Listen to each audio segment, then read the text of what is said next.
أهلا بيكم في قناة قصر. في الأول صلى على النبي حبيبي وحبيبك.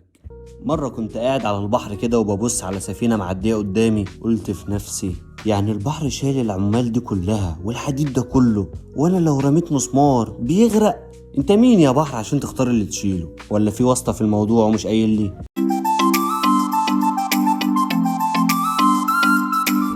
اول حاجة لازم نعرفها ان اللي بيحدد اذا كانت حاجة هتغرق ولا هتطفو مش بس وزنها، في حاجة اسمها الكثافة.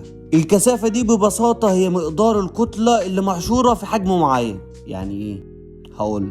لو جسم تقيل جدا لكن موزع على مساحة كبيرة ممكن يطفو. طب لو جسم خفيف بس مضغوط شوية في مساحة صغيرة جدا، هقولك ممكن يغرق. السفينة رغم انها تقيلة جدا لكن شكلها عامل زي طبق ضخم مجوف جواه فراغ كبير مليان هوا، وده بيخلي الكثافة الإجمالية للسفينة أقل من كثافة المية، وبالتالي بتطفو بكل سهولة فوق سطح البحر. أما المسمار بقى شكله صغير جدا ومضغوط بس كله حديد بياكل سبانخ كتير، يعني كتلته محشورة في حجم صغير قوي، والحديد كثافته أكبر بكتير من المية، عشان كده المسمار بينزل لتحت من غير أي مقاومة. علميا بقى العلماء بيسموا الظاهرة دي باسم قانون الطفو أو قانون أرخميدس. طب القانون ده بيقول ايه؟ القانون بيقول أي جسم بيتحط في سائل بيتأثر بقوة اسمها قوة الطفو. القوة دي بتساوي وزن المية اللي الجسم ده أزحها أو شالها من مكانها. يعني لما تحط جسم في مية،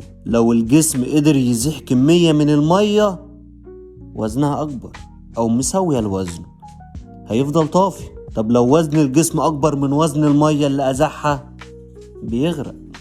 أنا عارف إنك مش فاهم، ما علينا.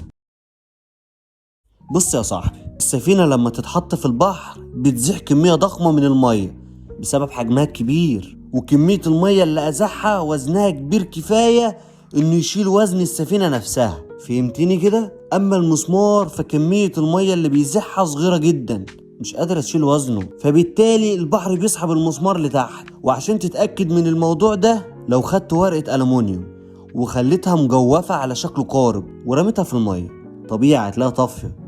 ليه بقى؟ رغم ان الألمونيوم لو فردته وكسرته على هيئة قطع صغيرة هيغرق فور. ونفس الشيء لو عملت مركب صغيرة من خشب أو بلاستيك مجوف، مع انه خفيف، ولو مليته مية من جوه وغرق الفراغ هيغرق، لأنه فقد الفراغ اللي بيدي له فرصة الطفو. فالسر كله مش بس في الوزن، السر الحقيقي في توزيع الوزن والكثافة وشكل الجسم. أبسطها لك، البحر مش بيظلم المسمار ولا بيكرم السفينة. البحر بيتعامل بالعلم والقوانين الطبيعية، والقانون ما بيعرفش مجاملة. الكثافة والشكل والهواء جوه الجسم هما اللي بيحددوا مصيرك فوق سطح البحر. ما تنساش تعمل لايك وتشترك في القناة، واستناني في أفكار غريبة تانية قريب.